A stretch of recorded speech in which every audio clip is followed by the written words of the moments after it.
樓呢，小區環境呢就好重要嘅。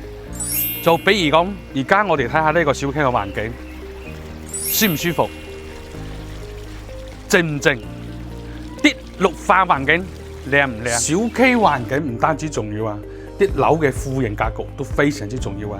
就好似呢個兒子咁，好有生活情調啊！一個咁大嘅人台冇嘥晒，擺張茶台喺度，得閒飲茶。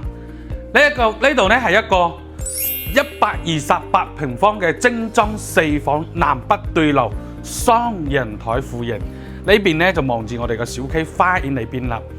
跟住呢嘅餐廳位置呢都比較 OK 嘅，仲埋嗰個餐邊櫃。門口入嚟嘅位置呢就有我哋嘅2間房同埋我哋嘅洗手間喺度啦。啲房間呢都非常之實用。其實話時話呢個小區呢，呢個面積嘅話呢，可以做到咁實用嘅4房呢，真係非常之難得嘅。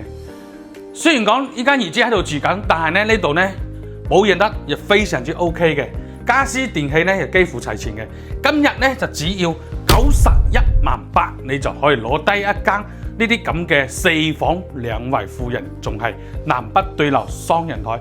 有興趣嘅喺評論區打上你嘅留言，我帶你實地睇樓。多謝。